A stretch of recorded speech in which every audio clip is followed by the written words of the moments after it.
장기 투자의 진수를 보여드리겠습니다.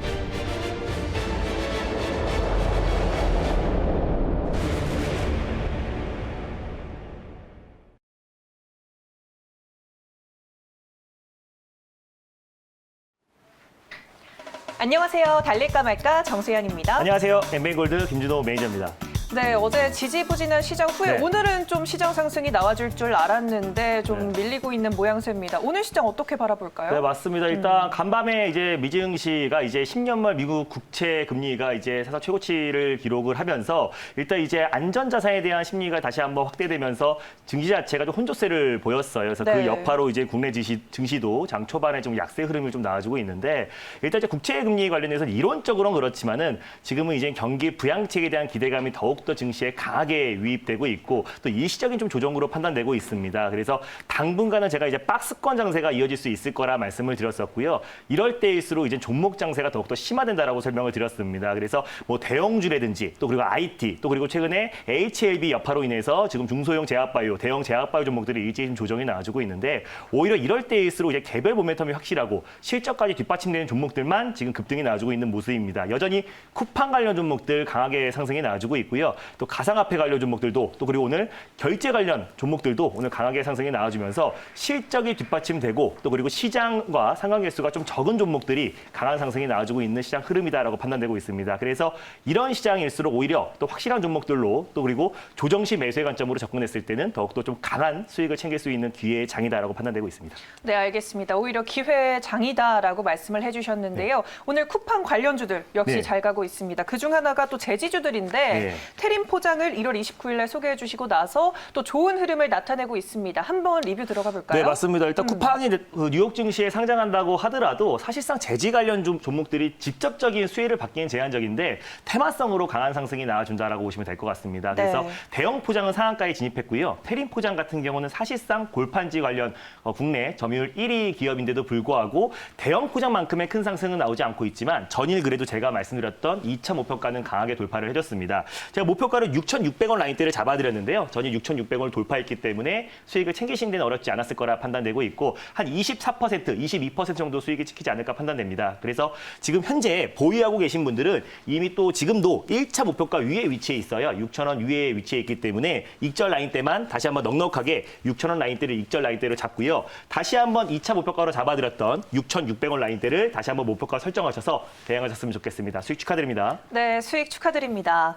테림 포장 이렇게 짚어봤으니까 또 어제자 종목들도 들여다볼게요. 네. 우선 친환경 소재 관련해서 삼영화학을 들고 와 주셨습니다. 한번 살펴볼게요. 삼영화학 같은 경우는 오늘 전반적으로 좀 코스닥 증시가 살짝 조정이 나와주고 있습니다. 전반적으로 당연히 제약바이오 종목들이 약세를 보이면서 증시 자체가 좀 약세 흐름이 좀 이어지고 있다라고 보시면 될 것 같은데 삼영화학도 지금 약보합권 내 흐름 유지되고 있다라고 보시면 될 것 같아요. 캐파시터가 이제 뭐 친환경 소재 그리고 또 신재생 에너지, 친환경 차에도 핵심 소재로 작용되기 때문에 그에 따른 매출은 계속해서 상승이 나올 수 있을 거라 판단되고 있고요. 네. 또 피오레 부분에서도 매출이 계속 증가하고 있는 부분이 있기 때문에 삼영화학을 우리가 관심 있게 보자라고 말씀을 드렸습니다. 당연히 홀딩 관점으로 보시면 좋겠고요. 1차 목표가는 3,470원을 말씀을 드렸었고 돌파 시에 3,830원을 말씀을 드렸습니다. 손절 라인대 같은 경우는 2,840원을 말씀드렸는데요. 3,000원 부근대에서 분할 매수의 관점으로 접근하셨으면 좋겠습니다. 네, 알겠습니다. 친환경 자동차 또 포장재와 관련해서 모멘텀이 살아있는 삼영화학 이렇게 가격 전략 다시 짚어봤고요. 또 가상화폐 관련해서 라운시큐어 들고 와주셨는데 오늘도 흐름이 참 좋아요. 네, 전반적으로 오늘 이제 보안 관련 종목들이 좀 강한 모습을 보여줬는데 사실상 오늘 지금 북한에서도 지금 화이자 백신 관련해서 해킹 문제가 다시 한번 대두되고 있습니다. 네. 가상화폐 가격이 상승이 나올 때마다 거래소 해킹 사례가 계속 이어졌기 때문에 우리가 보안 관련 종목들이 오히려 더 안정적일 수 있다라고 말씀을 드렸었고요. 모바일 보안 관련해서 이제 라운시큐어가 국내 시장 점유율 1위라고 말씀드렸었고 생체 인증 솔루션 부분에서도 국내 시장 점유율 1위다라고 설명을 드렸습니다. 그래서 이제 오늘도 안정적인 모습 보여주고 있고요. 현재도 지금 장중에는 5% 이상 상승, 지금은 3%, 2.90% 상승 흐름 나와주고 있기 때문에 당연히 홀딩 관점으로 보시면 좋겠습니다. 일단 목표가는요. 3,750원 라인대를 1차 목표가로 설정해 드렸고요. 돌파 시에 4,150원 라인대를 2차 목표가로 설정하셔서 대응하셨으면 좋겠고 손절 라인대를 3,050원 잡아드렸는데요. 조금 상향하도록 하겠습니다. 손절 라인대는 3,300원 라인대를 종가상 이탈했을 때 손절 라인대를 잡고 대응하셨으면 좋겠습니다. 수익 축하드립니다. 네, 라운시큐어까지 이렇게 기분 좋게 또 3가지 종목 리뷰를 들어봤습니다. 네, 그러면 오늘도 또 두 가지 섹터, 두 가지 종목을 만나볼 텐데요. 그 첫 번째 주인공 섹터는 어떤 섹터일까요? 네, 오늘 뭐 전반적으로 장 초반에 좀 강한 섹터가 있었습니다. 그래서 네. 저출산 관련해서 최대 수익 섹터라고 말씀드렸던 유아 콘텐츠 섹터를 첫 번째 섹터로 가져왔습니다. 그동안 콘텐츠를 네. 좀 강조해 주셨는데 오늘은 유아 콘텐츠라고 딱 네, 꼭 집어 주셨습니다. 그러면 이 시점에서 달려야 할까요? 말아야 할까요? 달릴까 말까? 매니저님의 선택은? 네, 지금은 비보입니다. 지금은 비보호다. 네. 많이 급등이 나와줬으니 선별적으로 대응하자는 의미일까요? 네, 맞습니다. 사실상 오늘 달릴까 말까 코너에서 삼성출판사를 이제 하려고 준비를 다 해놨었는데 네. 급등이 나와버리더라고요. 아, 그래서 네. 이미 이제 대장주들은 삼성출판사, 뭐 그리고 토박스 코리아 이런 종목들이 이미 지금 막 20% 이상 급등이 나와주고 있기 때문에 대안이 될 수 있는 종목들을 제가 다시 한번 소개해드리려고 하고요. 선별적으로 대응할 수 있고 앞으로 추가적인 상승이 충분히 기대되는 종목들이 많기 때문에 우리가 선별적으로 대응하자는 의미에서 비보호로 말씀드렸습니다. 네, 알겠습니다. 그러면 대안주를 들고 오셨을 것 네. 같은데 어떤 종목일까요? 네, 일단 뭐 삼성출판사의 뭐 대안주다라고 보시면 될 것 같은데요. 근데 앞으로 좀 계속해서 유아 콘텐츠 시장이 계속 확장되고 있기 때문에 그에 따른 또 직접적인 수혜주이기도 합니다.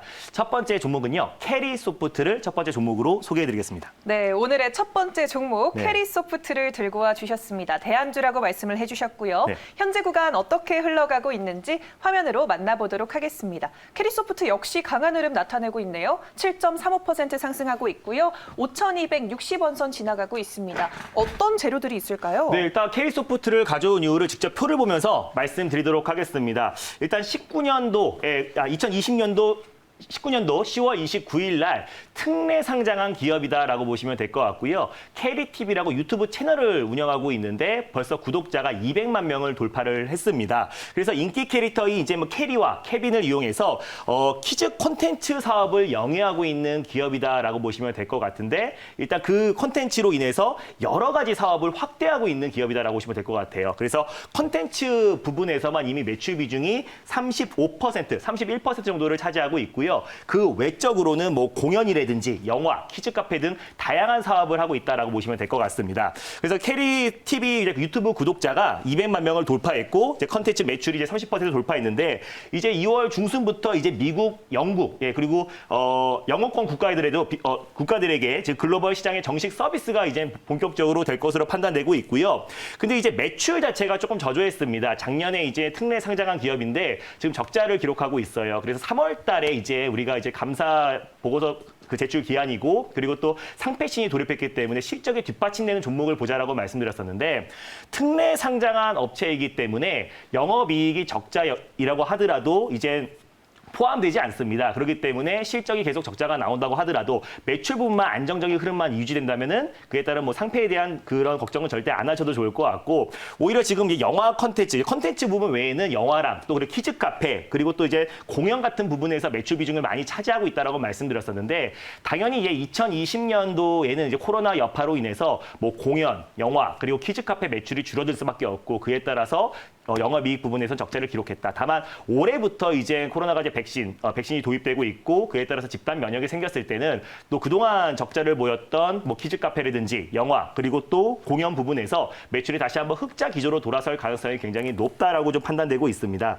그리고 최근에 이제 기초 영어 교육 프로그램 헬로 캐리도 글로벌 시장에 정식으로 출시를 했기 때문에 비대면 온라인 교육 부분에서도 매출이 다시 한번 부각될 수 있을 거라 판단되고 있고요.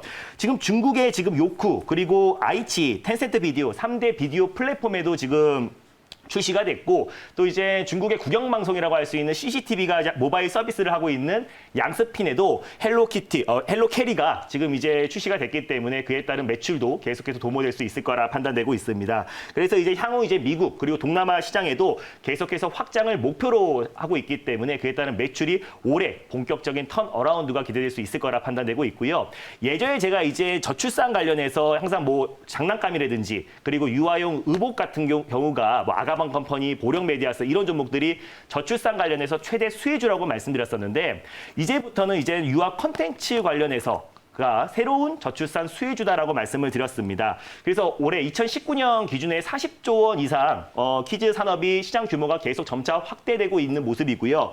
저출산 추세가 계속 이어지고 있지만 신생아 1인당 소비 금액은 계속 급증하고 있기 때문에 캐릭터와 그리고 브랜드가 합체된 유아 콘텐츠 부분의 산업은 계속 확장될 수밖에 없다라고 판단되고 있고요. 특례 상장한 캐리소프트이기 때문에 그에 따른 실적에 대한 어떤 우려감은 좀 잠재울 수 있을 거라 판단되고 있고 올해 본격적인 실적 턴어라운드가 기대되는 종목이고요. 또 그리고 앞으로 4월 보궐선거를 앞두고 있는 시점이고 또 정부 정책 차원에서도 저출산 관련해서 어떤 정책이 계속 이어질 수 있을 거라 판단되고 있기 때문에 그에 따라서 직접적인 수혜주가 될 수 있고 삼성출판사는 조금 무거운 부분이 있는데요. 캐리소프트는 좀 더 가볍게 탄력적으로 움직일 수 있을 거라 판단돼서 첫 번째 종목을 캐리소프트를 가져왔습니다. 네, 또 일자리 콘텐츠 관련해서 일자리 저출산 관련해서 가끔 이렇게 종목들을 들고 와주시는데 네. 유아 콘텐츠는 지금 시점에서 좀 노려볼 만하지 않을까라는 생각이 듭니다. 그러면 가격적으로는 어떻게 접근해야 될까요? 지금 한 9%대 흘러가고 있는데요. 네, 맞습니다. 이게 장중에 한 10% 가까이 좀 상승이 나왔다가 약간 윗꼬리를 돌고 있는 타이밍에 여러분들에게 이제 말씀을 드린 건데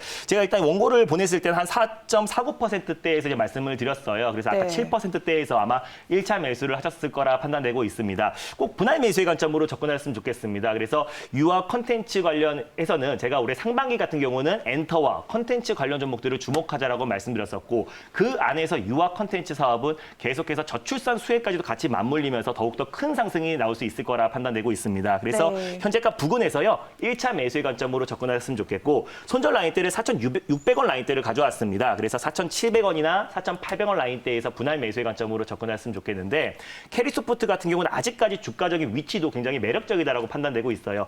코로나 여파로 급락이 나왔던 그 직전 가격대에 계속 위치해 있기 때문에요. 아직까지 코로나 여파 이후에 강력한 상승이 나오지 않았습니다. 뭐 그 이유는 아까도 말씀드렸다시피 영화, 공연 부분에서 이제 매출이 적자로 기록했기 때문에 강한 상승이 나오지 않았지만 올해부터 이제 코로나 여파가 조금 더 완화 국면에 들어갔을 때는 강한 드라이브가 걸릴 수 있다. 그리고 또 비대면 교육부터 시작해서 또 유아 콘텐츠 사업을 계속 확장해 나가고 있기 때문에 그에 따른 모멘텀은 계속 이어질 수 있을 거라 판단되고 있고 목표가는 일단 이 박스권의 상단 부분을 말씀을 드릴게요. 일단 1차 목표가는 5,700원 라인대를 1차 목표가로 설정하셔가지고 대응하셨으면 좋겠고요. 돌파 시에 6,300원 라인대를 2차 목표가로 설정하셔서 대응하셨으면 좋겠습니다. 손절 라인대 4,600원, 종가상 이탈했을 때 손절 라인대 잘 잡고 대응하셨으면 좋겠습니다. 네, 캐리소프트 올해는 좀 점프할 날을 기대해 보도록 하겠습니다. 네, 그러면 이번에는 두 번째 섹터 바로 넘어가 볼게요. 두 번째로 만나볼 sek터는 어떤 걸까요? 네, 오늘 이제 정의선 현대차 이제 그 수석 부회장도 오늘 로봇 산업을 이제 새로운 먹거리로 이제 밝혔습니다. 그래서 네. 처음으로 취임 후 처음으로 의왕 연구소를 직접 찾는다는 소식이 나오면서 오늘 로봇 관련 종목들의 일제히 좀 급등이 나왔습니다. 그래서 준비했습니다. 두 번째 섹터는요, 로봇 관련 섹터를 준비했습니다. 네, 오늘 두 섹터 다 급등이 나오고 있는 섹터인데 그럼 로봇주 이 시점에서 달려야 할까요? 말아야 할까요?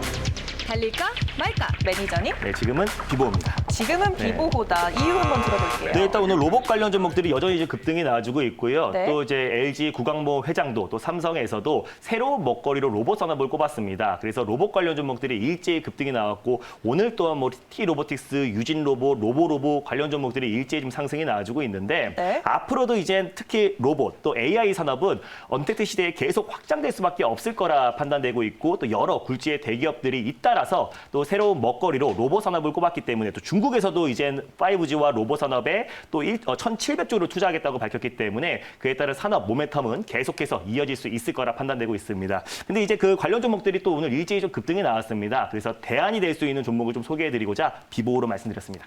네, 그러면 오늘의 대안주 상당히 궁금한데 어떤 종목일까요? 네, 예전에도 한번 소개해드렸던 종목이기도 한데요. 두 번째 종목은 RS 오토메이션을 소개해드리겠습니다. 네, 오늘 두 번째 종목 RS 오토메이션을 네. 들고 와 주셨습니다. 대안주라고 말씀해 네. 주셨고요. 현재 구간 어떻게 흘러가고 있는지 화면으로 함께 만나보도록 하겠습니다. 현재 5%대 상승 나와주고 있고요. 1,500원 선 지나고 있습니다. 이 또한 강한 종목인데 네. 어떤 재료들을 갖고 오셨어요? 네, 일단 RS 오토메이션 같은 경우는요, 모션 제어기 부분에서 국내 1위 기업이다라고 보시면 될 것 같습니다. 일단 반도체 공정에서 사용됐을 때 보통 외산 로봇을 사용됐었는데요. 일단 이제 RS 오토메이션의 이제 제품들 또 표준 부품으로 채택이 됐을 때는 오히려 그에 따른 큰 성장 기회가 도모될 수 있을 거라 판단되고 있습니다. 스마트 팩토리 관련해서 대표 종목이다라고 보시면 될 것 같고요. 네. 최근에 신재생 에너지 장비까지도 계속해서 매출 비중이 증가하고 있습니다. 매출 비중으로 따졌을 때 38.6%가 되는데요. 일단 지금 뭐 협력하고 있는 기업이 두산 퓨어셀인데 두산 퓨어셀 위에도 신재생 에너지 사업은 계속해서 지금 확대되고 있는 상황인데 앞으로 이제 그 두산 퓨어셀의 오랜 협업을 바탕으로 고객사가 꾸준히 증가하고 있다라고 보시면 될 것 같고요. 미국 법인을 설립을 했습니다. 그래서 스마트 팩토리 솔루션도 계속 수출을 확대하고 있는 부분이기 때문에 올해 또 당연히 실적 턴어라운드도 기대되고 있고 스마트 시티 구축과 디지털 SOC 구축의 가장 핵심이 될 수 있는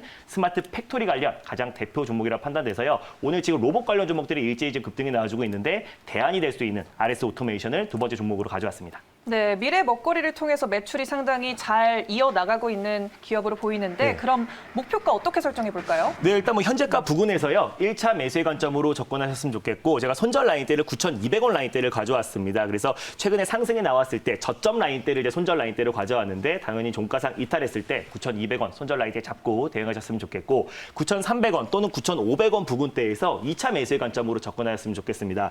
1차 목표가 같은 경우는 11,200원으로 직전 고점 라인대를 1차 목표가로 설정해 드렸고요. 돌파 시에 12,300원 라인대까지 수익률 극대화 전략을 취하셨으면 좋겠습니다. 네, 알겠습니다. 분할 매수 꼭 기억해 네. 주시면 좋겠고요. 오늘도 더 많은 이야기 나누고 싶은 분들을 위한 문자 서비스 안내 부탁드릴게요. 네, 맞습니다. 샵 2034 김준호로 이제 문자를 보내시면요. 링크가 하나 갑니다. 링크 타고 들어오시면 저와 친구가 될 수 있는데 전일도 이제 동영상 하나를 올려놨습니다. 그래서 K사인에 대해서 자세하게 말씀드렸었는데 오늘 뭐 장중에 6에서 7% 이상 아주 강하게 상승이 나와주고 있습니다. 내일 이제 동영상을 올려드릴 예정이고요. 또 시장 전략에 대해서 자세하게 올려드릴 예정이니까요. 샵 2034 김준호로 많이 문자 보내주시기 바랍니다. 네, 알겠습니다. 샵 2034로 김준호라고 보내시면 되겠고요. 달릴까 말까는 내일 이 시간에 또 오겠습니다. 달릴까? 말까?